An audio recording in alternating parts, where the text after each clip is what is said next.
नमस्कार मित्रों, मैं doctor Kranti Chandan Jaykar ex and first HOD skin VD Indira Gandhi institute of medical sciences Sheikhpura Patna Bihar. मैं अलग अलग मुद्दों पर आपसे मिलते रहता हूं, अलग अलग चीज़ों के बारे में आपसे बातें करते रहता हूं, क्योंकि मेरा जो इंटरेस्ट है वो ये है कि बीमारी हमारे गलत भोजन से होता और गलत खान पान से होता। तो वो तो आप वीडियोस हमारा देखते रहते हैं, लेकिन मैं और भी मुद्दों पर बात करते रहता हूं आपसे। तो अभी कुछ दिन पहले से लोगों का ईमेल आ रहा था मुझे कि जो अभी किसान लोग आंदोलन कर रहे हैं, जो किसान का बिल सरकार ने लाया है नया, तो उस पर हमारी राय जानना चाहते थे कि आखिर क्या सचमुच ये बिल गड़बड़ है या फिर इसमें कुछ सही बातें भी हैं, और ऐसा क्यों हो रहा है। क्या ये सचमुच में किसानों का आंदोलन है या किसान डर क्यों गए हैं, आखिर सब जगह से आंदोलन क्यों नहीं हो रहा है। अब तक तो आप बहुत सारा वीडियोस देख चुके होंगे यूट्यूब पर, और अब तक आप भी जान चुके होंगे बातों को। बात यह है लेकिन इसमें कुछ हमारा भी अलग पहलू है जो कि आपको हमारे इस वीडियो को देखने से समझ में आएगा। कुछ और भी बातें हैं जो कि मैं नहीं पा रहा था और वीडियोस में अच्छे से अच्छे लोगों के संकलन में मैं नहीं पा रहा था। मैंने सोचा कि ये वीडियो बनाने के लिए सबसे अच्छा जगह कहाँ मिलेगा, तो ये पटना के गंगा के उस पार का जो इलाका है, दियर का इलाका, यहाँ पर ये तो डूबा रहता था, ये तो अभी बरसात में पूरा डूब गया था, लेकिन अब पानी हटा है। तो अब देखिए उधर मूली की फसल जो है कि लोग उपजा रहे हैं, किसान हैं। जाहिर सी बात है, मूली का रेट अगर आप मार्केट में जो खाइएगा, तो हम लोग जो मूली का रेट 10 रुपये किलो से 20 रुपये किलो आपको मिलेगा।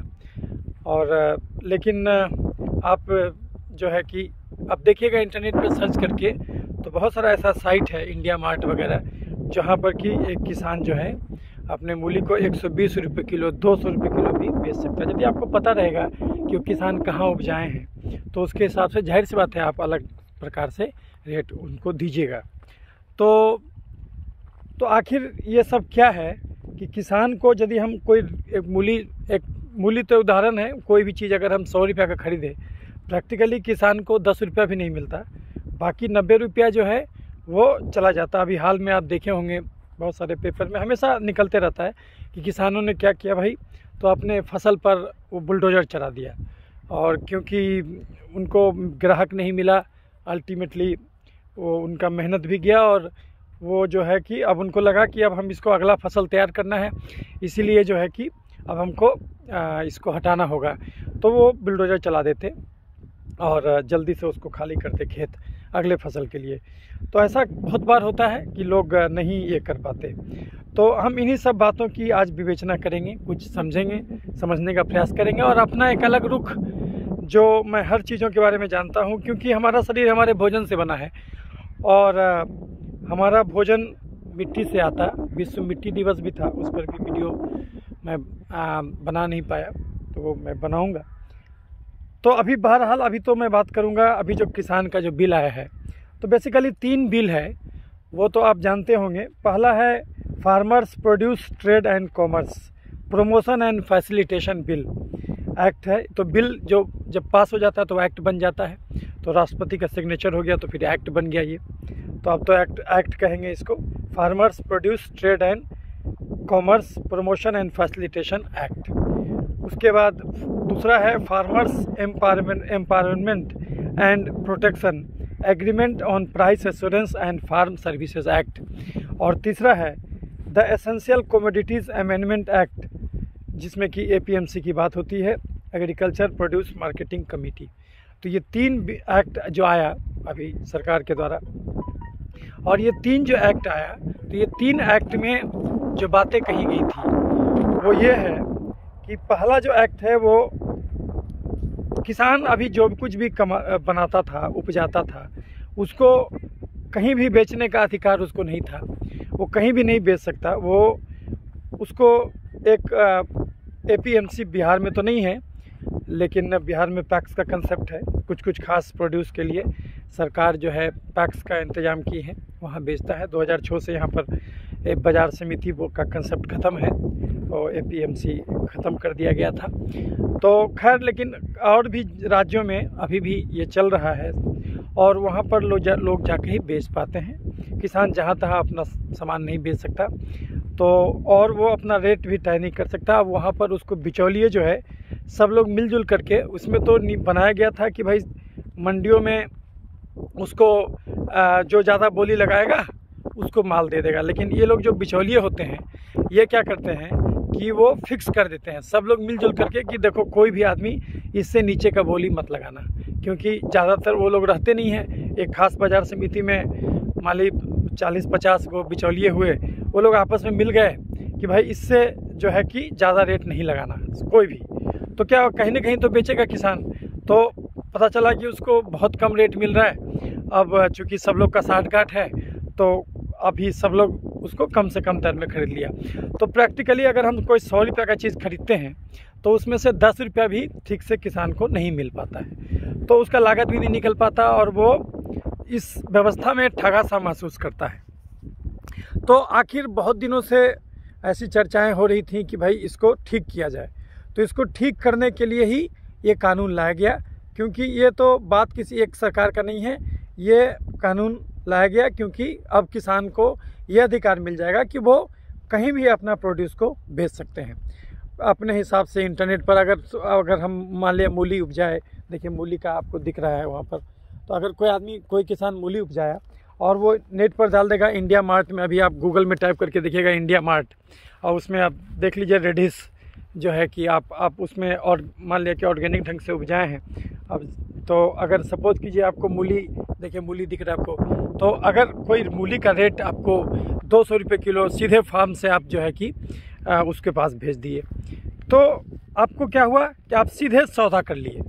अब इसमें बीच में कोई बिचौलिया नहीं आया, तो शायद ये सरकार यही करना चाह रही है कि बिचौलिया ख़त्म हो जाए। इसलिए प्रधानमंत्री जी ने कहा था कि भाई आपको किसानों की आय जो है 2022 तक हमको दुगना कर देना है, तिगुना कर देना है।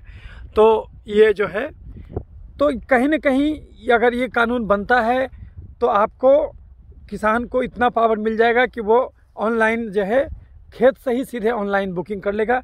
और ये तो बहुत कॉमन अभी भी हो चुका है, बहुत कॉमन है ये कि आप सीधे ऑनलाइन आपको जो चाहिए और वो कहाँ उपज रहा है, बस इंटरनेट एक ऐसा माध्यम है कि आप किसी बिचौलिए का ज़रूरत नहीं है। अब किसी बिचौलिए का कोई ज़रूरत नहीं है, वो सीधी वहाँ पर आप बात कर लिए और वहाँ चला गया माल, तो आपको अच्छा दर मिल गया, अच्छा रेट मिल गया। तो अब है कि लेकिन फिर भी इसका विरोध हो रहा है, इसका विरोध बहुत बड़े पैमाने पर हो रहा है। और ये तो इसका कुछ कारण ये भी है क्योंकि सरकार ने पहले सितंबर में ऑर्डिनेंस के द्वारा इसको पहले लाया था जून जुलाई में, और उसके बाद फिर जो है कि इसको पास करवाया सितंबर में, और उस समय राज्यसभा में जो है वो कोई वोटिंग नहीं कराया गया, वो ऐसे ही वॉइस वोट से कर दिया गया। तो कुछ लोगों का कहना है कि अगर वोटिंग कराया जाता तो राज्यसभा में पास नहीं होता। तो सवाल उठता है कि जो लोग ऐसा कहते हैं कि राज्यसभा में पास नहीं हो पाता, तो उसके बाद एक और नियम है कि अगर कोई चीज़ ऐसा होता है तो वैसे केस में जॉइंट सेशन की बात होती है। तो जॉइंट सेशन में वो तो पूरा बहुमत था, उसको सरकार को तो पूरा बहुमत है जॉइंट सेशन में, तो वो जॉइंट सेशन अगर कराता लोकसभा और राज्यसभा का, तो उसमें तो निश्चित रूप से उसका पूरा बहुमत है, वो तो आसानी से पास करा सकता था। तो ये बात में दम नज़र नहीं आता। तो इसीलिए ये जो बात है जिसमें कि कहा गया है कि भाई कोई भी किसान को अब ये ज़रूरी नहीं रह गया कि वो खास मंडी में ही बेचे, उसको जहाँ मन है वहाँ सामान बेच सकता है। कोई बिहार में कुछ उपजा रहा है वो सीधे केरला भेज सकता है अपने माल को, जहाँ उसको ज़्यादा मिले।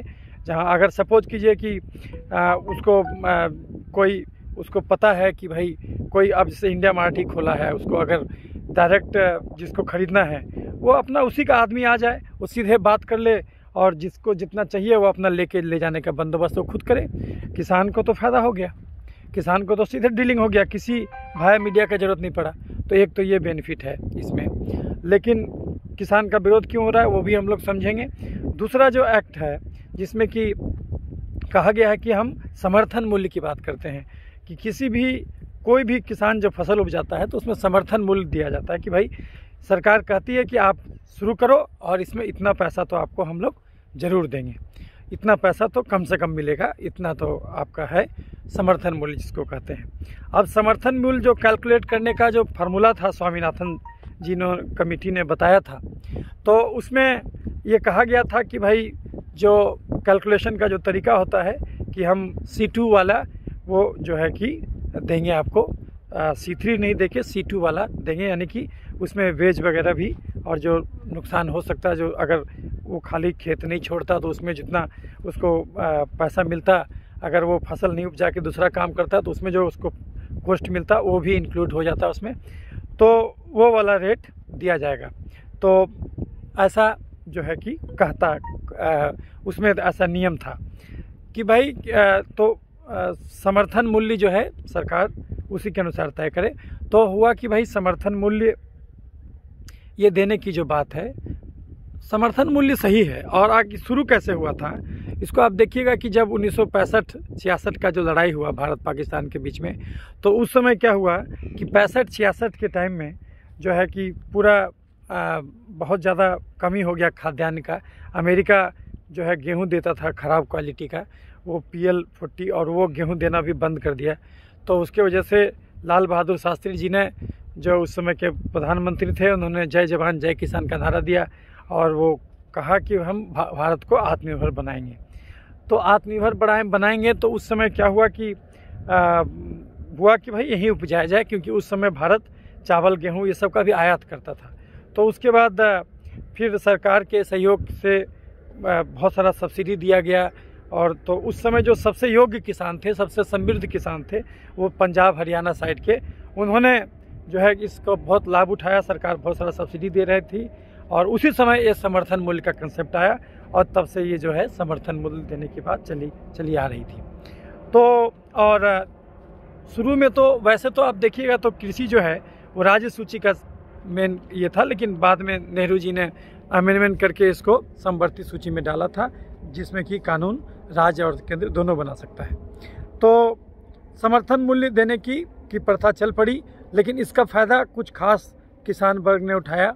खासकर जो आप देखिएगा कि जो चूँकि उसमें कुछ पैसा लगाना भी रहता है तभी आपको फ़ायदा मिलता है। तो जो समृद्ध किसान थे वही, अब जैसे ट्रैक्टर में सरकार सब्सिडी दे रही थी, फिर आपको बिजली में, तो जो उस योग के जो किसान थे उन्होंने तो इसका फ़ायदा उठाया, लेकिन बाकी किसानों ने जो है कि इसका फ़ायदा नहीं उठाया। बाकी जगह के किसानों ने इसका उतना फ़ायदा नहीं उठाया।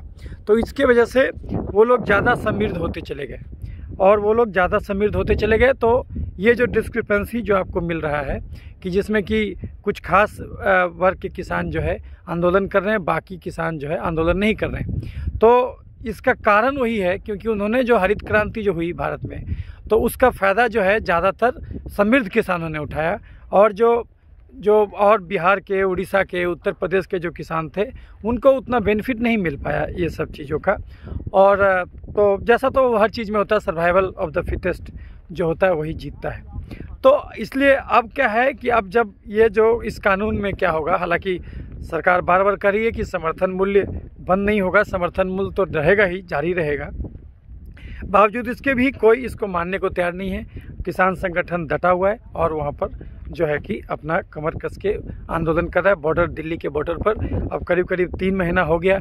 3 महीना से तो पंजाब में आंदोलन चल रहा था, और अभी तो 26 दिन से बॉर्डर पर आंदोलन चल रहा है। इतना ठंड में भी लोग लगे हुए हैं, और उनका कहना है कि ये कानून को ख़त्म कर दिया जाए, तीनों का तीनों वापस ले ले सरकार। अब क्या है कि अब सवाल उठता है कि सही क्या है, क्या होना चाहिए। तो इसमें अगर आप सोचने बैठिएगा तो आपको लगेगा इसमें तीसरा जो बिल एक्ट है, जो उसमें है कि भंडारण, आप कोई भी कंपनी को आप बोल सकते कि भाई पहले क्या है कि एसेंशियल कमोडिटीज़ को आप इकट्ठा नहीं कर सकते, लेकिन अब क्या है भंडारण अलाउ कर दिया सरकार। आप जितना मर्जी चाहे भंडारण कर सकते। जैसे कोई पेप्सी का चिप्स बनाता है तो वो जितना चाहे, वो उसके पास जितना कैपेसिटी है उतना वो जमा कर सकता है। तो इससे नुकसान भी हो सकता है, क्योंकि कुछ लोग क्या करेगा, मार्केट का सारा आलू उठा लिया, मार्केट का सारा चावल उठा लिया, मार्केट का सारा गेहूं उठा लिया, और उठा करके, और जब देखेगा कि जाहिर सी बात है जब उठ जाएगा सब कुछ तो फिर रेट बढ़ जाएगा, और जब रेट बढ़ गया तब जा कर के वो जो धीरे धीरे करके छोड़ेगा तो उसमें भी अच्छा खासा पैसा कमाएगा। तो ये भी एक थोड़ा सा नियम जो है इसका भी दुरुपयोग हो सकता है। तो इसमें भी जो है कि पूरी संभावना है कि इसमें भी आपको दिक्कत होगा। इसमें ऐसा तो कहा गया कि किसान उपजा रहा है, किसान ही जमा कर ले, किसान ही जमा करे, लेकिन सवाल उठता है कि किसान के पास उतना ज़्यादा मात्रा में स्टोर करने के लिए उसको प्रॉपर सुविधा नहीं होगा, वो तो उसके यहाँ माल सड़ जाएगा, तो इसकी वजह से भी दिक्कत होता। अब दूसरी बात एक और भी है कि अगर जहाँ पर बिहार में तो चलिए वो ख़त्म हो गया है वो सिस्टम, ये APMC का जो एग्रीकल्चर प्रोड्यूस मार्केटिंग कमेटी जो बिहार में ख़त्म है, लेकिन आप देखिएगा कि जिन राज्यों में है भी, उन राज्यों में भी जैसे महाराष्ट्र में सरकार ने छूट दिया कि भाई आप वहाँ से भी जो किसान को मन है वो APMC में अपना सामान बेचे, जिसका मन है वो कहीं और बेचे। तो ये जो है उन्होंने छूट दिया है कि भाई, लेकिन देखा गया है कि अभी भी 75% जो प्रोड्यूस है महाराष्ट्र में भी वो वहीं जा रहा है, 25% ही वो दूसरे जगह पर लोग जा रहे हैं। जैसे रिलायंस फ्रेश का मंडी है, वहाँ पर 25% ही जा रहा है। 75% जो है अभी भी वो सरकारी खरीद में ही जा रहा है, सरकारी मंडियों में ही जा रहा है। तो इसमें क्या है कि इसमें आपको बहुत सारा इसमें चीज़ है, बहुत सारा फैक्टर है, जो कि अगर आप देखिएगा तो आपको समझ में आएगा कि अब जैसे होता क्या है कि अब जैसे FCI लेता है, धान खरीदता है सरकार, ज़्यादातर तो FCI से जो सरकार धान खरीदती है और गेहूं खरीदती है, तो धान और गेहूं का समर्थन मूल्य मिल जाता है। उसमें भी बोला जाता है कि भाई ठीक है, आपका धान और गेहूं में जो है कि पानी ज़्यादा है, अब पानी सुखा के लाइए। अब उसके चक्कर में क्या करता है कि अब कोई किसान उठा के लाया उतना चीज़ और उतना क्विंटल धान लेके आया है, अब वो कहाँ स्टोर करेगा? तो कोई उसमें बिचौलिया आ जाता है, वो बोलता है ठीक है भैया सरकार नहीं ले रहा, हम ही को दे दो, और वो औने पौने दाम में ले लेता, फिर बाद में उस साठ गांठ रहता FCI वाले से, और वो तो जाता है वो अपने किसी भी रेट में वो बेच देता है उसको।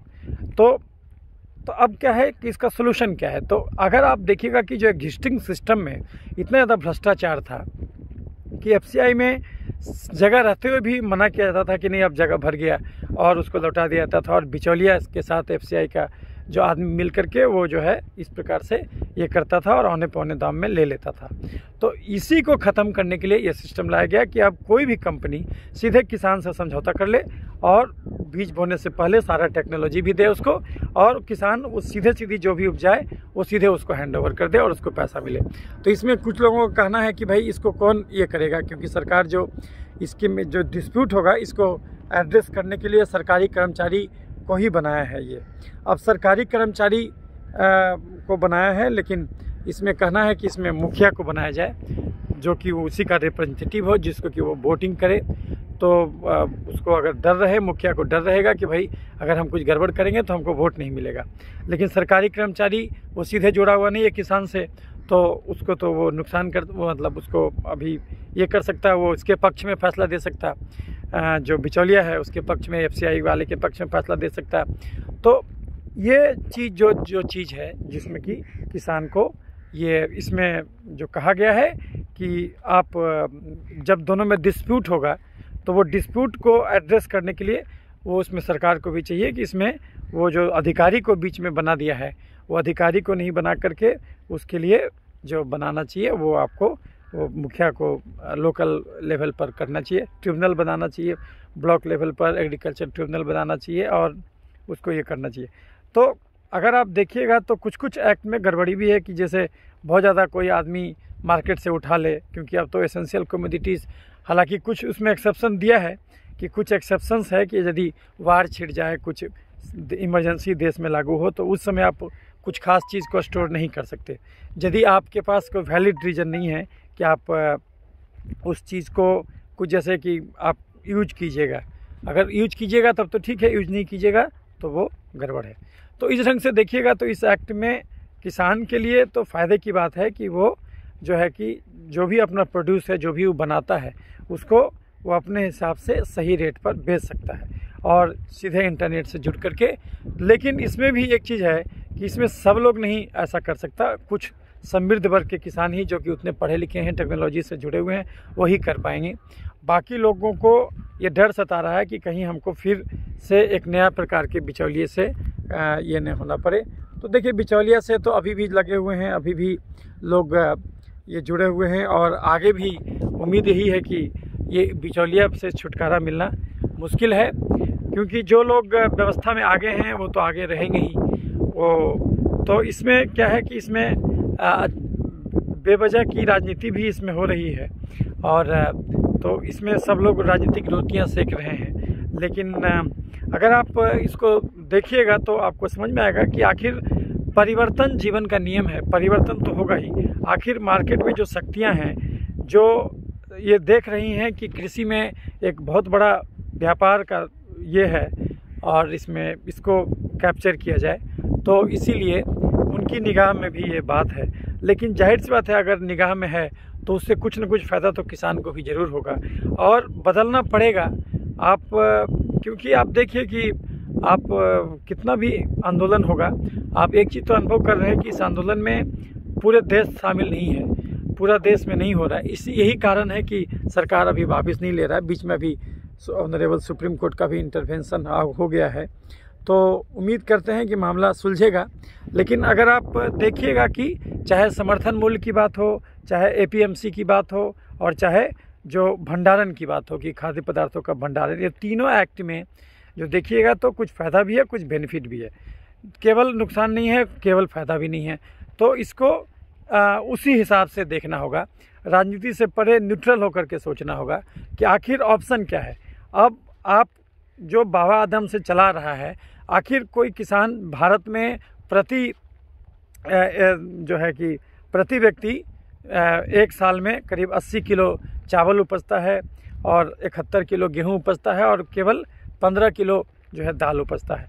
और दाल भारत को आयात करना पड़ता, तेलहन का भारत को आयात करना पड़ता। तो ये जो सिस्टम है ये नहीं होना चाहिए, ये सिस्टम सुधरना चाहिए। और ये सिस्टम सुधरने के लिए बाज़ार के हिसाब से, चूँकि पब्लिक अब जान गया है कि अब लोग ज़्यादा मेहनत नहीं कर रहा है, तो वैसे केस में हाई कार्बोहाइड्रेट डाइट और हाई कार्बोहाइड्रेट वाला फसल अगर आप जाते हैं तो निश्चित रूप से ये आपकी मिट्टी को भी ज़्यादा पानी खींच लेगा और जो है कि और उसके हिसाब से आपको फिर आप भी बीमार पड़िएगा, क्योंकि उसके बदले में ज़्यादा चलना होगा और प्रोटीन की कमी हो जाएगी शरीर में। तो इसी वजह से अब आपको दलहन ज़्यादा उपजाना होगा।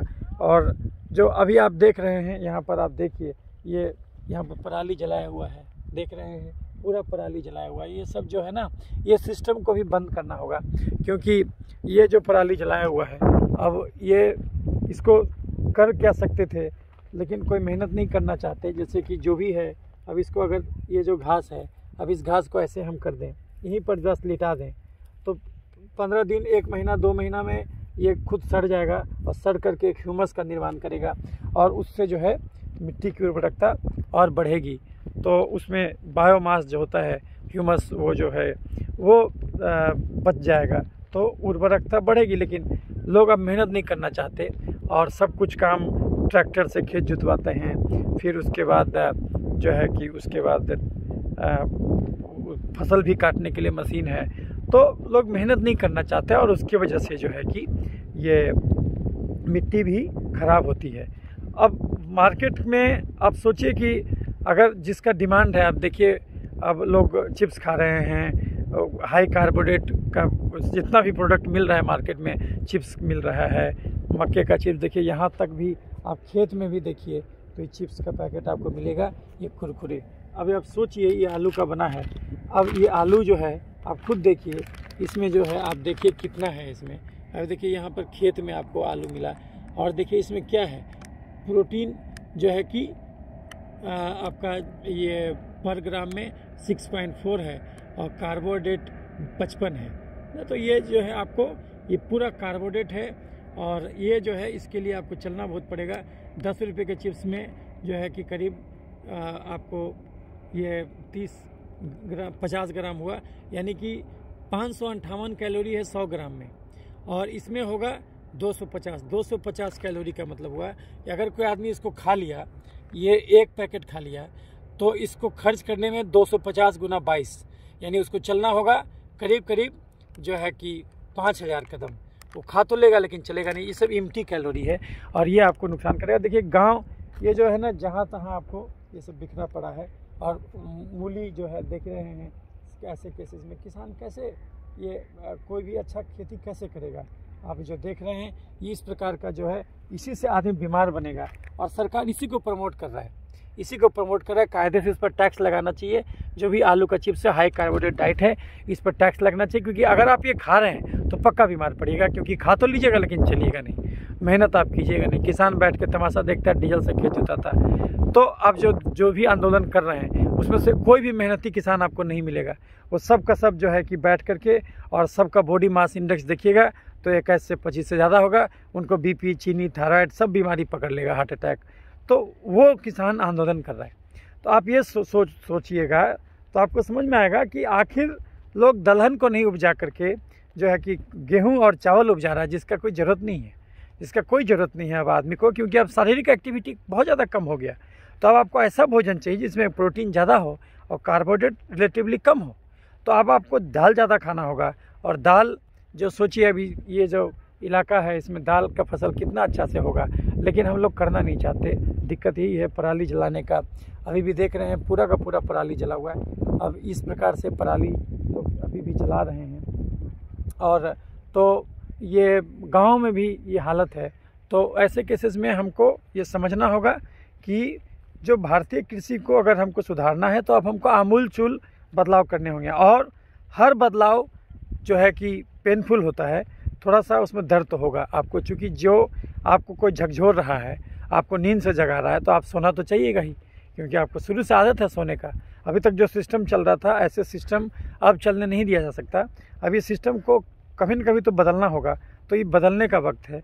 और इस केस में जो है कि हमें ये, और हम जो एक्सेस उर्वरक का प्रयोग करते हैं, आप खुद देखिए, जो हम लोग को बताया जाता है कृषि वैज्ञानिकों के द्वारा, ये भी एक साजिश है कि कहा जाता है कि भाई आप ऊपर का मिट्टी जो है 6 इंच मिट्टी देख लिया और बोला आपका पीएच इतना है। अरे भैया तो कोड़ दो, उसको कोड़ दो तो नीचे वाला चीज़ ऊपर आ जाएगा। तो फिर तो सब कुछ इसी में है, आपको कौन सा खाद देने का ज़रूरत है? खाद दे करके तो मिट्टी के और ख़राब कर रहे हैं आप। कभी भी खाद देने का ज़रूरत नहीं है। ऑर्गेनिक के नाम पर भी ठगी हो रहा है। किसी ऑर्गेनिक का कोई ज़रूरत नहीं है। आप जो भी आपके पास ये है उसी को आप सीधी नीचे कर दीजिए। उसका जैसे कि देख रहे हैं सब फसल सोया हुआ है नीचे, अब उसको कर दीजिए, उसी में सड़ेगा। गोबर जो है कि छिड़क दीजिए, बस उसी में केचुआ जो है सारा काम कर देगा और बैक्टीरिया सारा काम कर देगा। तो वो नाइट्रोजन फिक्सेशन भी करेगा, वातावरण का नाइट्रोजन भी खींच करके उसमें डाल देगा। राइजोपस के जो बैक्टीरिया होता है वो दाल के जड़ में रहता है। तो अब जो है ज़रूरत है हाई प्रोटीन फसल का, और उसके लिए जो है कि हमको करना होगा। अभी आप देख रहे हैं यहाँ पर बहुत सारा बिन उगाए कांग्रेस ग्रास आप देख रहे हैं, पार्थेनियम का पौधा है। इससे बहुत सारा स्किन एलर्जी होता है। लेकिन अगर आप देखिएगा तो प्रकृति इसको क्यों बनाया है, इसको किसी न किसी कारण से बनाया है। ये जो पार्थेनियम है ये आपको इंसेक्टिसाइड का काम करेगा। अगर इसको सब फूल को निकाल करके इसका रस बना दीजिए और इसको आप छिड़किएगा तो ये इंसेक्टिसाइड का काम करेगा। ये आपको टिड्डा वगैरह को भगाएगा। तो ये जो है आप तो खेती में कहीं न कहीं अब जो है टेक्नोलॉजी लाना ज़रूरी है। और टेक्नोलॉजी नहीं तो फिर देखिए इसी ढंग से जो है खेत में आपका मूली सड़ रहा है, ये मूली बर्बाद हो गया। तो जो हमें ये समझना होगा कि आखिर हमें बदलना तो होगा। खेती में बहुत ऑप्शन है और एक किसान को ये, अगर उसके पास खेत है, उसके पास मेहनत है, तो अगर वो ढंग से मेहनत करे और इंटरनेट से जुड़ा रहे, पढ़ा लिखा किसान हो, तो वो सीधी आप अपना ये कर लेगा कि भाई हम यहाँ पर दे रहे हैं, वो पब्लिक आके ले जाएगा उससे माल और अपने हिसाब से रेट बेच लगाएगा वो। तो लोग अपना खेत बुक करने लगेंगे कि भाई ठीक है हमारे घर में जो ज़रूरत है वो आप ही उपजाइए। वो सब लोग बुक करने लगेंगे। वो दिन दूर नहीं कि वो बुक करने लगेंगे कि ठीक है हमारे घर का जो गेहूं आएगा वो आप ही के यहाँ से आएगा। वो तो बड़े कॉरपोरेट अलग छोड़ दीजिए, लेकिन लोग अपने से डील करने लगेंगे कि ठीक है आप गेहूं उपजाइए, आपका हम ले लेंगे। और वैसे भी आप जान रहे हैं कि अब लोग ये प्रोसेस्ड फूड से बीमारी हो रहा है, नेचुरल खाना चाह रहा है, मतलब होल ग्रेन खाना चाह रहा है वो। अब उसमें से वो जो निकाल देते थे हम लोग, जो उसका फाइबर यानी कि ब्रान निकाल देते थे, चावल से ब्रान निकाल देते थे, फिर जो है कि उसका जो छिलका निकाल देते थे। तो छिलका फाइबर है और वो फाइबर ज़रूरी है सेहत के लिए। तो आपको अब आपको चूँकि जब वो खाने लगेगा तो अनप्रोसेस्ड भी खाइएगा तो कोई दिक्कत नहीं होगा। तो आप सीधे सीधी फॉर्म में डील कीजिएगा कि भैया हम पहले ही सौदा कर ले रहे हैं इस खेत में, तुम सही तरीके से उपजाओ, बिना खाद डाले, बिना इंसेक्टिसाइड डाले, और नेचुरल इंसेक्टिसाइड भी डालना है तो नेचुरल। ये जो आप देख रहे हैं ये नेचुरल इंसेक्टिसाइड है, ये जो है पार्थेनियम, ये नेचुरल इंसेक्टिसाइड है। इसका जो फूल है इसको घोल दीजिए पानी में और घोल करके उसको छिड़क दीजिए, देखिएगा कि इससे जो है टिड्डा गायब हो जाएगा। ये ऐसा चीज़ है ये। और लोग कहता है कि इससे पार्थेनियम से एलर्जिक स्किन डिजीज़ होता है, कुछ नहीं होता है। आप ज़्यादा चीनी खाइएगा तभी होगा। देखिए हम इसको रगड़ रहे हैं, इससे कुछ नहीं होगा। लेकिन अगर हम ज़्यादा चीनी खाएंगे और उसको खर्च नहीं करेंगे, हमारा खर्चा है 2000 कैलोरी और हम खाएंगे 4000 कैलोरी, कहाँ जाएगा वो? आपको पता होगा कि पूरे विश्व में करीब 3 अरब आदमी जो है ओवरवेट है और 1 अरब आदमी को 24 घंटे का प्रॉपर कैलोरी नहीं मिल रहा। तो एक ही दुनिया है जिसमें 2 प्रकार के लोग निवास करते हैं। तो अगर वो अपना एक्सेस कैलोरी उसको ट्रांसफ़र कर दे तो वो भी स्वस्थ हो जाएगा और ये भी स्वस्थ हो जाएगा। अभी जो आप देख रहे हैं कि बहुत सारी लाइफस्टाइल डिजीज़ेस जो है जंगल की आग की तरफ फैल रहा है। तो कहीं ना कहीं ये जो कृषि कानून में जो सुधार हो रहा है, तो ये जो है कि आप देखिए, आप खुद देखिए, ये अभी इसमें कौन सा खाद का ज़रूरत है। आप देखिए यहाँ पर ये जो केचुआ है, ये केचुआ का जो निकला हुआ है मल है, आप देख रहे हैं, ये सारा चीज़ है इसमें, ये पूरा बैक्टीरिया है, इसमें नाइट्रोजन है, इसमें फॉस्फोरस है। जो केचुआ का जो मल होता है उसमें जो नाइट्रोजन होता है वो 7 गुना ज़्यादा होता है जो है कि आपका यूरिया वगैरह से। तो सोचिए इसमें सब कुछ है, आप जो ये देख रहे हैं ये सब कुछ है इसमें। ये जो है ये केचुआ का मल है और ये क्या करता है, आपका पोटास है इसमें, ये फास्फोरस है इसमें जो है कि आपका नाइट्रोजन है, ये सारा चीज़ है इसमें। अब इसमें किसी चीज़ का ज़रूरत नहीं है, इसमें किसी चीज़ का कोई न इंसेक्टिसाइड की ज़रूरत है और ना प्रकृति सब कुछ आपको दिए हुए है। बस आपको एक सही तरीके से किसान को एक मंच मिलने का ज़रूरत है और किसान को थोड़ा सा पढ़ने लिखने का भी ज़रूरत है, टेक्नोलॉजी जानने का ज़रूरत है। और जो भी हम लोग जो पढ़ाई करा रहे हैं, जितना भी आप एग्रीकल्चर साइंस में देखिएगा वहाँ भी ठगी है। जैसे मेडिकल साइंस में ठगी है कि जो बीमारी अपने आप ठीक हो सकता है खाली भोजन बदल के, तो उसको हम लोग जो है ये ज्ञान नहीं देना चाहते लोगों को। दवा भी रहे, डॉक्टर भी रहे, बीमारी भी रहे, मरीज भी रहे। ठीक उसी प्रकार से एग्रीकल्चर जो साइंटिस्ट होते हैं वो भी जो है कि वो अपने फ़ायदे में कि हमको खाद बेचना पड़े, सरकार खुले में शौच रोक दिया, क्योंकि ये खाद जो है काम करता है, खाद का काम करेगा, A ग्रेड खाद है वो आपका टॉयलेट, लेकिन आपको खुले में शौच बंद करा दिया। तो अब जो है कि वो जब मिट्टी में मिल जाता वो नहीं मिलेगा।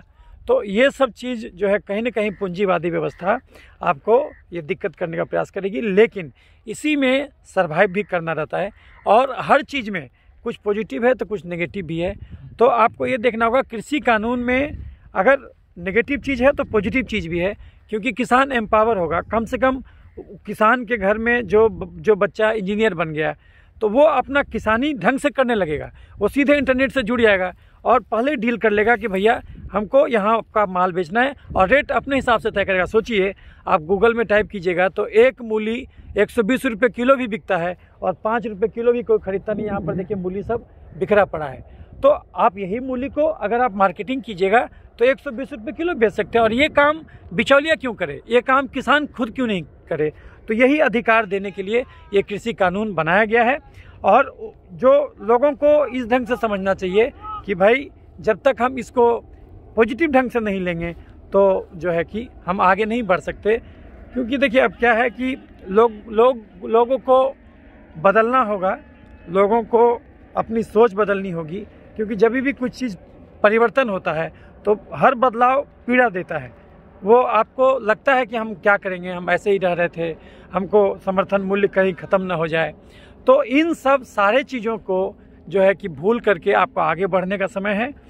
सरकार को भी चाहिए कि जैसे सरकार तो बार बार बोल ही रही है कि भाई कोई समर्थन मूल्य वापस नहीं जाएगा, या अभी तक तो कोई लागू भी नहीं कुछ किया है, सब कुछ तो पहले हिसाब से ही चल रहा है। कानून भले पास हो गया हो लेकिन अभी तो पुराने ढर्रे पर ही सब चल रहा है। और सरकार को भी ट्रेनिंग देना होगा कि इस प्रकार से जो है कि खेती का बर्बादी नहीं हो। देख रहे हैं मूली जो ऐसे ये आपका गिरा हुआ है और ये पराली चला हुआ है। तो ये हकीकत है, जो ग्राउंड रिपोर्ट आप देख रहे हैं ये हकीकत है कि ये जो चीज़ है जो हमें ये अगर हम खुद कोड़ते, इसको कोड़ करके उसको सुला देते तो उससे क्या होता, हम भी स्वस्थ होते। लेकिन आज हम इस ज़मीन को भी मार दिए, इसमें सारा बैक्टीरिया मर गया। अब जो है कि ये अब इसको कैसे कीजिएगा, तो अभी भी कुछ नहीं बिगड़ा है, और खुदाई कर दीजिएगा नीचे से बैक्टीरिया आ जाएगा। तो ये चीज़ हमें समझना होगा कि हम आखिर क्यों नहीं बदलना चाहते। हम जम के खाना चाहते, मेहनत नहीं करना चाहते। हम कहते हैं अपने आप को किसान, ट्रैक्टर से खेत जुतवाते हैं और इससे हम खुद बीमार पड़ते हैं। उसके बाद हम कहते हैं कि स्वास्थ्य जो है हमारा मौलिक अधिकार होना चाहिए। आप खुद सोचिए, ऐसे केसेस में आप स्वास्थ्य को कैसे मौलिक अधिकार आप कहिएगा। बीमारी गरीबी और अमीरी से नहीं होता, बीमारी जीभ के चटोरपन और शरीर के कर्म कोढ़ीपन से होता। आखिर किसान क्यों नहीं चाहता है कि वो जो है कि खुद से कुदाल चलाए, क्यों नहीं चाहता कि वो अपने हाथों से फसल काटे, क्यों नहीं वो अपना खाद खुद बना सकता, क्यों नहीं अपने बीजों को वो रख करके काम कर सकता। आखिर हर चीज़ में वो अपना गलती क्यों नहीं देखना चाहता। उसको भी ये समझना होगा कि कहाँ से हम गए हैं, कहाँ से हम खराब हुए हैं और उसको कैसे हम सुधार कर सकते हैं। यह जो है अपने आप में भी, अंतरात्मा में भी सोचना होगा, क्योंकि सिंपल सा कुछ नहीं करना है। ये जो है कि आप कोई भी घास है इसको बस खाली सुला दीजिए, 1 महीना तक ऐसे रखिए, गोबर डाल दीजिए, वो अपने खाद बन जाएगा। प्रकृति सब कुछ खुद दिया हुआ है और हम जो है उसको सही तरीके से उसको बस खाली ये लेने का ज़रूरत है। तभी जो है कि अगर हम उस ढंग से करेंगे तो निश्चित रूप से जो है कि हमें बहुत ही कम से कम खर्च में जो है कि हम सब कुछ खेती भी कर सकते हैं और इस सारे का लाभ जो है कि हम किसानों को दे सकते हैं। तो अब देख रहे हैं कि अगर सरकार को बस इस बात को लोगों तक पहुंचाने की आवश्यकता है, क्योंकि आपने जो नियम बना दिया और हर नियम में एक छेद भी होता है, तो हमें ये बहुत ज़रूरी है कि उस नियम के छेद को भरना होगा और जो ये अपनी बातें हैं, जो भी शंकाएं हैं लोगों का, किसानों का, वो शंकाओं को निवारण करना होगा। सब कुछ है, बस एक सही ये की ज़रूरत है, इच्छा शक्ति की आवश्यकता है। और निश्चित रूप से ये जो परिवर्तन हुआ है तो इच्छा शक्ति तो दिखती है सरकार की। और इसमें अभी आप हमारे पीछे देख रहे होंगे कुछ युवा वर्ग हैं जो कि बिल्कुल दिग्भ्रमित हैं और उनको सही दिशा में देने की आवश्यकता है। ऊर्जा का सदुपयोग हो तो उनको घर में ही अच्छा रोज़गार मिल सकता और इंटरनेट से जुड़े हुए युवा हैं तो निश्चित रूप से उनको भी जब इंटरनेट से ही पता चलेगा कि अगर हम जो ट्रैक्टर से खेत जुतवा रहे हैं, ये जो हम पराली जला रहे हैं और ये जो हम जो बैठ कर के सब कुछ में आराम खोज रहे हैं, तो इससे हमारा शरीर भी ख़राब हो रहा है और हमको 10 गो बीमारी भी पकड़ रहा है। क्योंकि एक आदमी को अगर 1 घंटा भी आप टहलिएगा, रोज़ घर का छोटा मोटा काम कीजिएगा, तो भी आपको 2000 कैलोरी ज़्यादा ज़रूरत नहीं है। लेकिन एक सामान्य गरीब से गरीब आदमी देखिएगा तो करीब 3-4 हज़ार कैलोरी खा रहा है। उसके चलते उसको एक्स्ट्रा कैलोरी या तो चर्बी बनता है, तो बीपी का बीमारी, चर्बी हार्ट में जमता है, हार्ट अटैक, लकवा का बीमारी, फिर आपको डायबिटीज़ का बीमारी, थायराइड का बीमारी सब होता है। एक्स्ट्रा चीनी से शरीर तेजाब भी बनाता है, सारा इन्फ्लेमेटरी डिजीज़ होता है, इंक्लूडिंग कैंसर, गठिया और दमा और निमोनिया, एक्जिमा, और कुछ चीनी को शरीर जहाँ तहाँ छिड़कता है उससे इन्फेक्शन पनपता है। तो अभी कोरोना के दौर में भी आप देखें कि जब आप चीनी नहीं खाइएगा, हाई कार्बोहाइड्रेट डाइट नहीं लीजिएगा, तो मास्क नहीं भी लगाइएगा तो कुछ नहीं होगा। और अगर आप हाई कार्बोहाइड्रेट डाइट ले रहे हैं और उसके हिसाब से चल नहीं रहे हैं तो फिर आप जो है कि मास्क लगाइएगा भी तो भी पकड़ेगा, जैसे अमिताभ बच्चन को पकड़ा। यानी कि ये सबसे चीज़ों से नहीं ख़त्म होगा। तो कहीं ना कहीं हमें जागना होगा, क्योंकि पूंजीवादी व्यवस्था तो अपना बिजनेस करना चाहेगा। वो आपको चिप्स परोसेगा, वो आपको ऐसा खाना देगा जिसमें कि आप बीमार पड़ें, और एक तरफ से उसका अपना मार्केटिंग ये भी बिके, चिप्स भी बिके, और वो चीनी का आइटम भी बेचेगा और उससे आपका ज़मीन भी ख़राब करेगा और उसके बाद आपको शिक्षा देगा कि भैया ये खाद से होगा, और जहर फिर डलवाएगा। आप सोचिए, यूरिया कभी खा लीजिएगा मर जाइएगा, अभी सोचिए, और वो यूरिया को ज़मीन में खिला रहा है। सोचिए बैक्टीरिया, वो जो जीवाणु रहता होगा, क्या हालत होता होगा उसका। एक मुट्ठी जो कहा जाता है, एक मुट्ठी मिट्टी में इतना जीवाणु है कि उसमें उतना आदमी नहीं है ब्रह्मांड में, तो दुनिया में। तो आप सोचिए कितना हम लोग बायोमास को ख़राब करते हैं।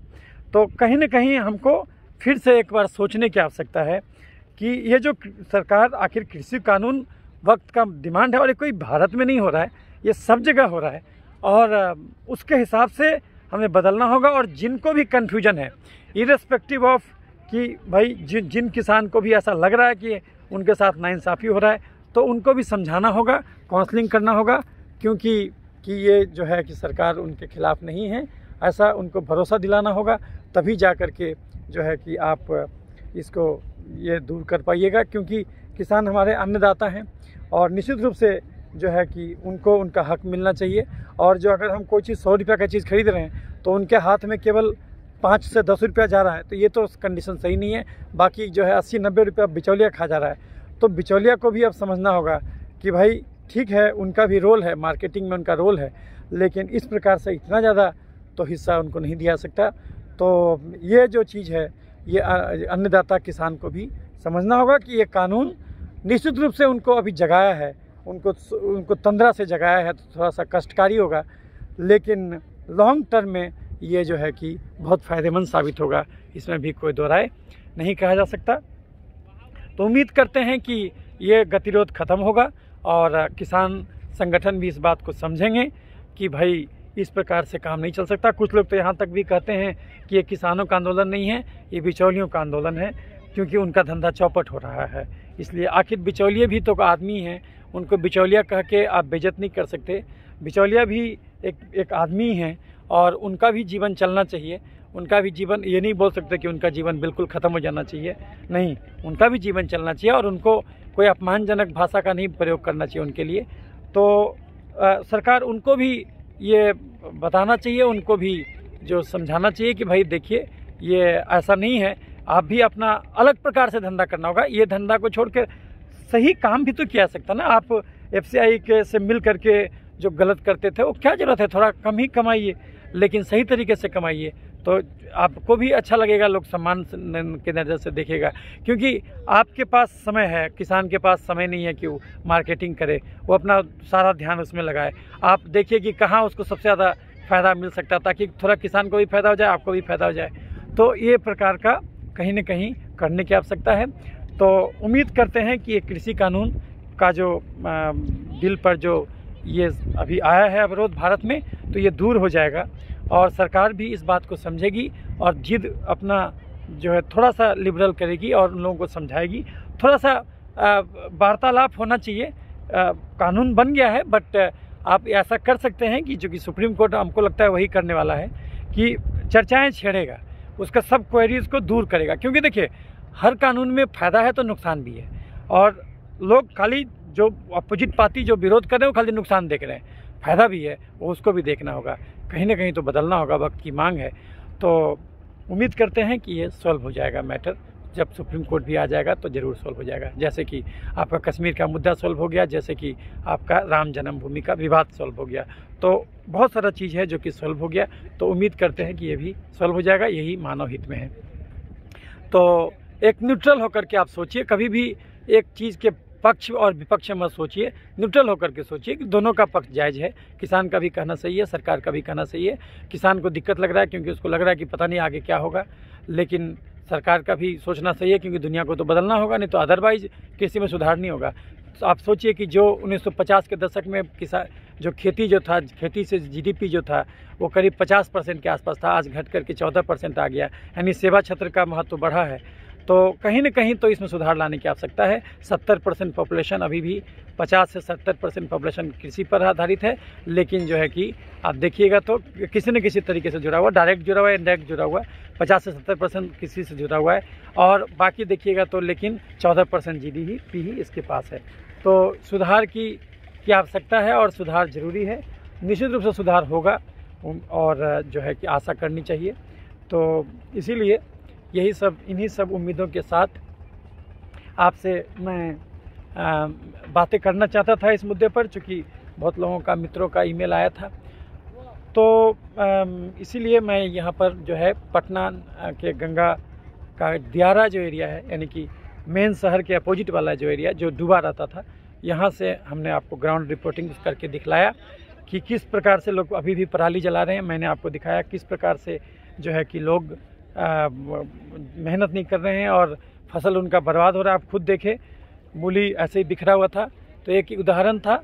तो उम्मीद करते हैं कि ये कहीं न कहीं आपके जहन में किसानों के प्रति एक अलग प्रकार का भाव और जगा पाया होगा और आप एक सोचने की दृष्टि जगी होगी, सोचना चाहिए और हर आदमी को अपना वक्तव्य भी देना चाहिए। ऐसा नहीं कि खाली कृषि वैज्ञानिक ही वक्तव्य दे, नहीं, ये सब आदमी को सोचने की आवश्यकता है। तभी जो है कि आखिर कहीं भी कोई गलत हो रहा होगा। आप ऐसा नहीं बोल सकते कि जो कोई बीमारी का मैटर है तो केवल डॉक्टर ही बोले, कोई कृषि का मैटर है तो केवल एग्रीकल्चर साइंटिस्ट ही बोले, नहीं, ऐसा नहीं कर सकते। हर आदमी को सोचना होगा, हर आदमी को सोचना होगा और इसमें कोई बुराई नहीं है, हर आदमी को सोचना होगा और तभी जो है वार्तालाप छिड़ेगा और जो है सही चीज़ उभर के आएगा और उसका सुधार होगा। तो उम्मीद करते हैं ये वीडियो आपको हेल्पफुल लगेगा। अगर अच्छा लगे तो लाइक और शेयर कीजिए। आगे भी आपसे अलग अलग मुद्दों पर हम मिलते रहेंगे और जो भी क्वेरीज़ हो, जो भी हमसे चाहते हो कि हम वीडियो बनाएं तो हमको कॉल कीजिएगा, लिखिएगा। इसी ढंग से प्रेम बनाए रखिएगा, जुड़े रहिएगा। अगर सब्सक्राइब नहीं किए तो हमारा चैनल सब्सक्राइब कीजिएगा। अगर आप देख रहे हैं यूट्यूब पर तो चैनल सब्सक्राइब कीजिएगा। तो यहाँ से मैं आपसे विदा लेता हूँ। आगे भी अलग अलग मुद्दों पर आपसे बातें होते रहेंगे। अब मेरी नाव इंतज़ार कर रही है तो मैं जो है कि उस पार जाऊँगा। तो इन्हीं के साथ मैं आपसे विदा लेता हूँ। तब तक के लिए जय हिंद।